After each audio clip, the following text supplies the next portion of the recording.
Assalamualaikum warahmatullahi wabarakatuh. Bismillahirrahmanirrahim. Alhamdulillahirabbil alamin. Rabbi shrah li sadri wa yassir li amri wahlul 'uqdatam min lisani yafqahu qawli. Amma ba'du.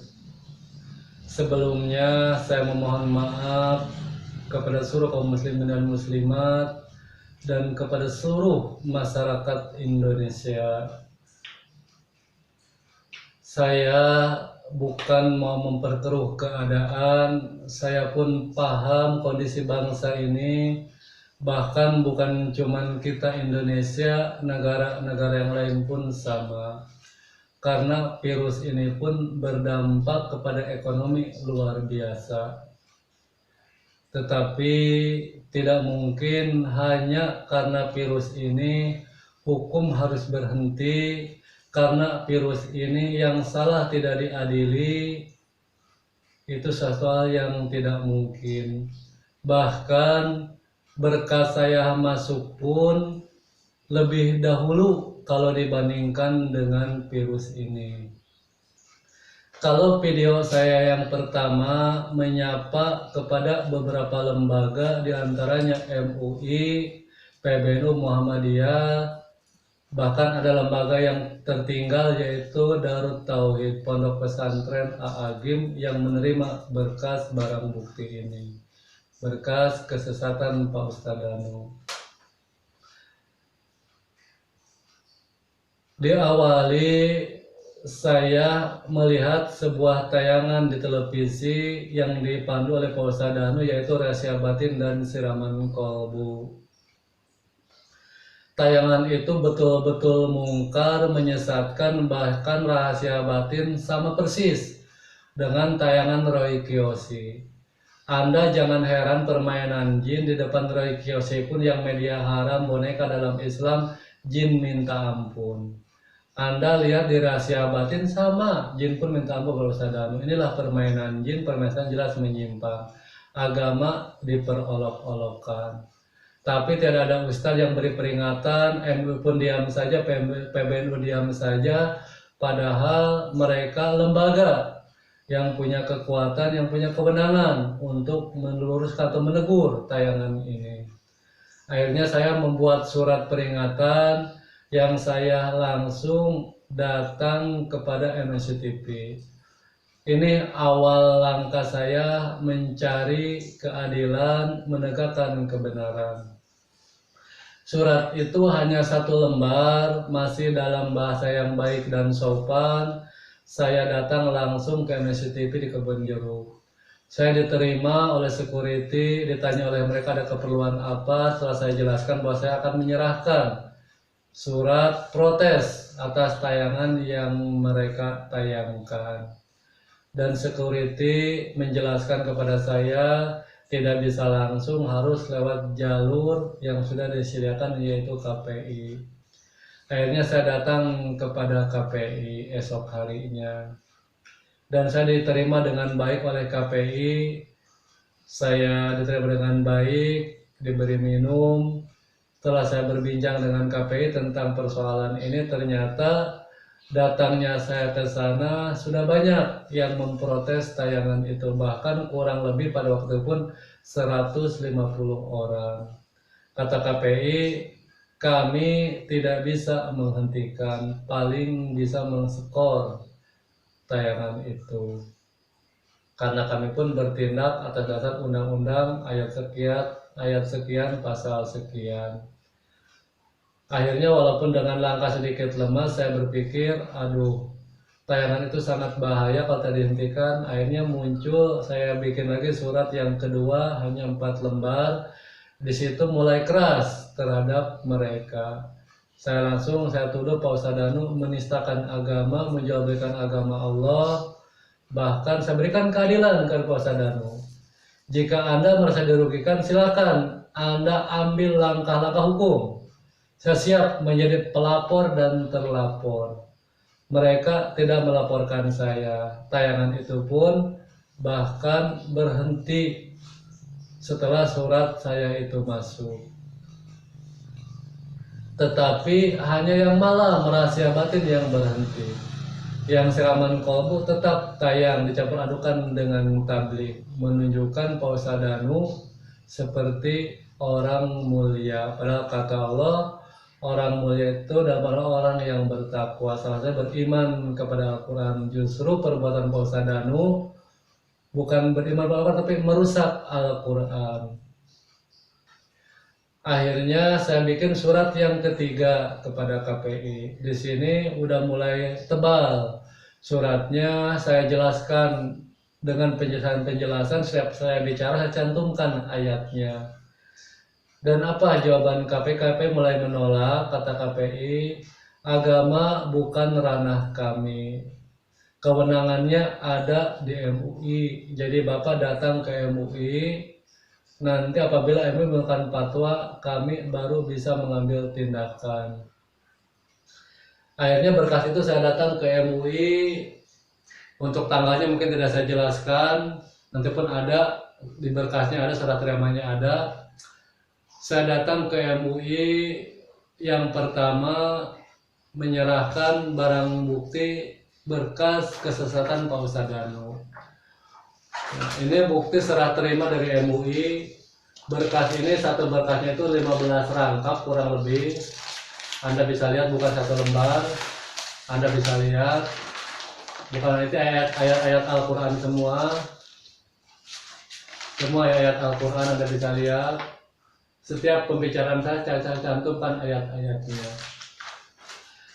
MUI pun menerima saya dengan baik. Pada awalnya kata mereka, pasti Bapak akan dikabari atau dikabarkan nanti setelah diadakan musyawarah. Bahkan untuk Bapak Ketua, waktu itu masih Bapak Kiai Haji Ma'ruf Amin, saya khusus. Saya tutup rapi, dan untuk jajaran saya berikan 3. Jadi satu amplop saya tutup rapi untuk jajaran, dalam amplop terbuka. Artinya apa di sini? Kalau jajaran mau melihat isi berkas ini, tidak usah membuka yang untuk Bapak Ma'ruf Amin. Jadi saya serahkan 4 berkas, berarti 60 lembar. Saya tunggu sampai 1 bulan 20 hari, mereka tidak memberikan kabar. Tidak ada klarifikasi. Saya datang lagi yang kedua. Judulnya pun cukup jelas. Al-Quran membongkar kebohongan Pak Ustadz Danu dan menunjukkan dirinya tidak lebih manusia memiliki kesehatan untuk mengingkari firman Allah. Dan ini pun saya jelaskan semua. Bahkan di sini saya cantumkan jelas, saya menjual itu satu agama saya. Hanya ada satu jawaban, saya atau Pak Ustadz Danu masuk penjara. Kalau saya salah, silakan penjarakan saya. Berarti saya merusak agama Pak Ustadz Danu. Tapi kalau ini kebenaran, terima ini kebenaran. Penjarakan Pak Ustadz Danu. Nah, kedatangan saya yang kedua, saya diperintahkan naik ke lantai 2 menemui Bapak yang memegang berkas saya. Kebetulan waktu itu dia lagi keluar atau lagi keluar meja, tapi masih di ruangan situ, masih di kantor MUI.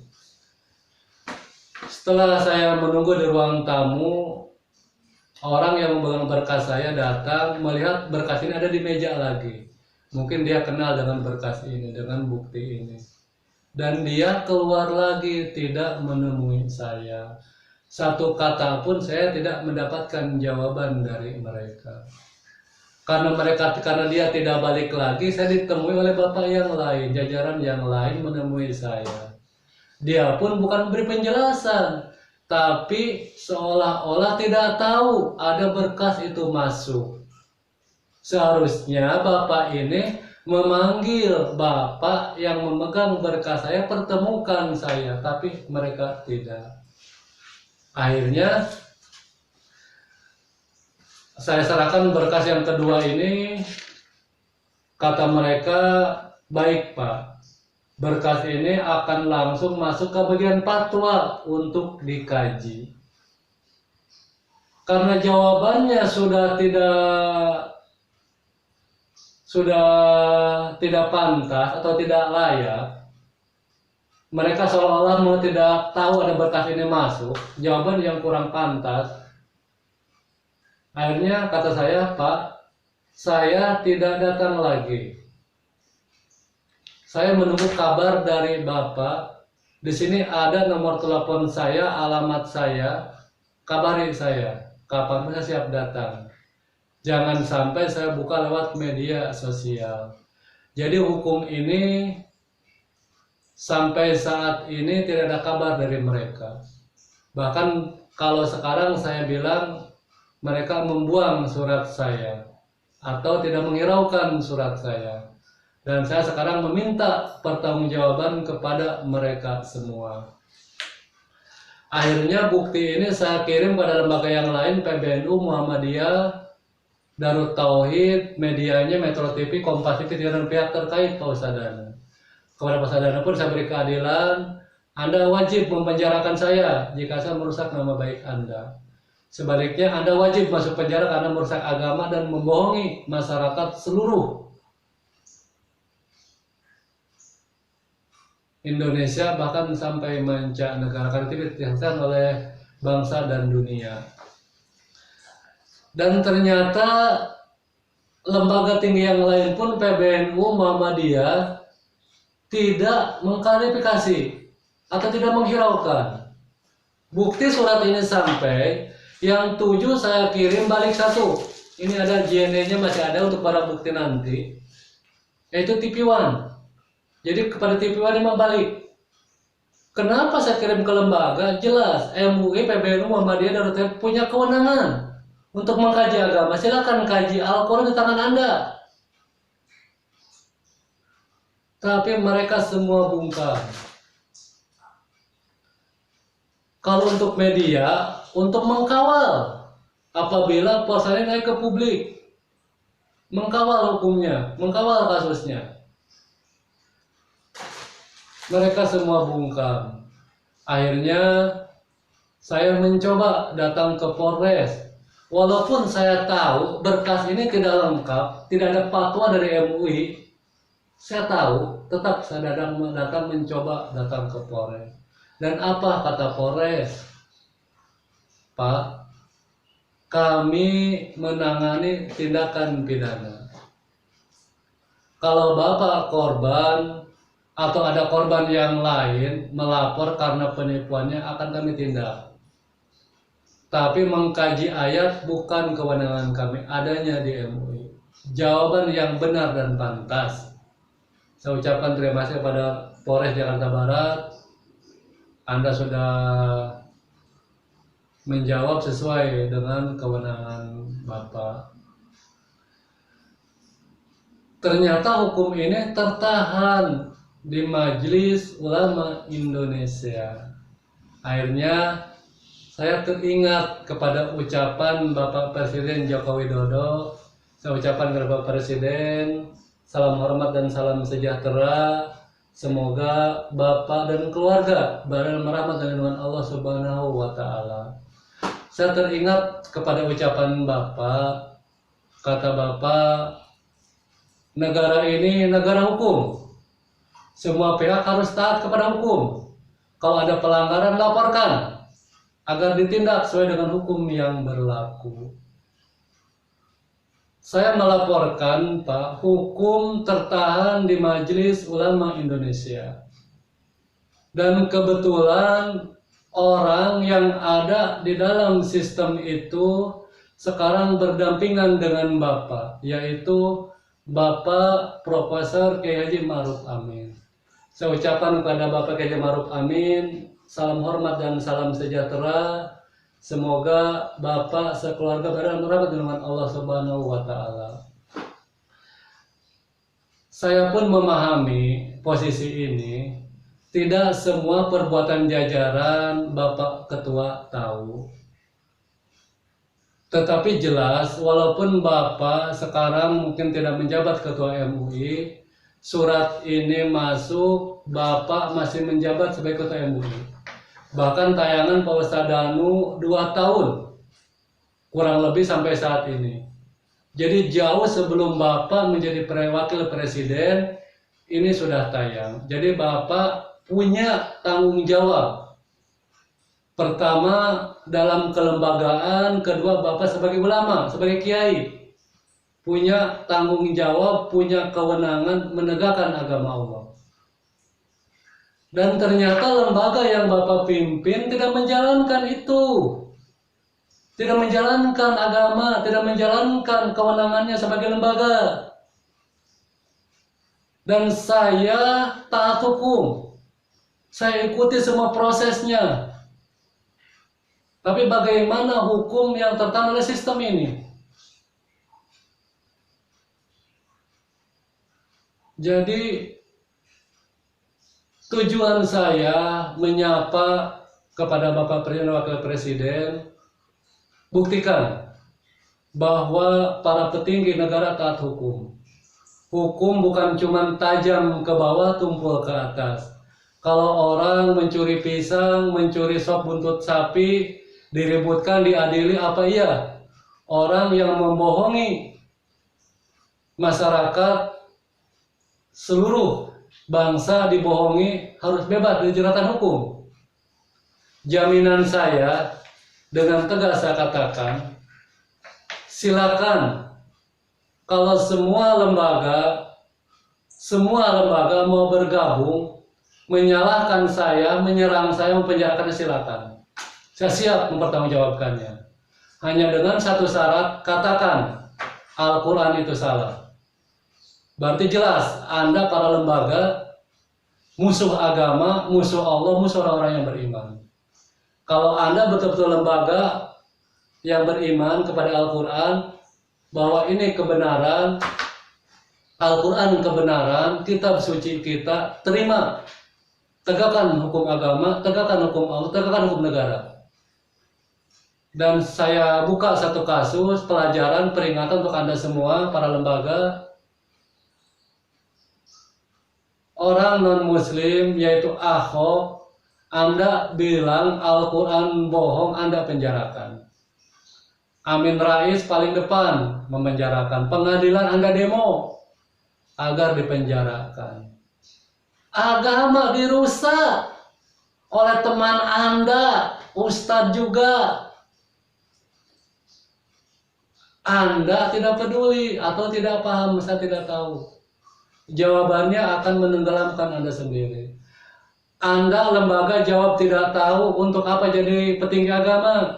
Kalau Anda tidak paham agama, Anda tidak akan mampu memperbaiki agama. Sekarang pun fatwa yang diturunkan asal-asalan. Kalau Anda tidak peduli, jelas Anda hanya orang munafik. Anda ingkari firman Allah, jelas Anda orang munafik, masuk ke dalam golongan kafir. Mudah-mudahan video ini secepatnya sampai kepada Bapak. Ada pihak-pihak terkait, masyarakat yang mau menyampaikan ini, dan persoalan ini segera dibuka, dan yang salah wajib mempertanggungjawabkan semua kesalahannya. Dan saya siap mempertanggungjawabkan apabila memang saya merusak nama baik seseorang.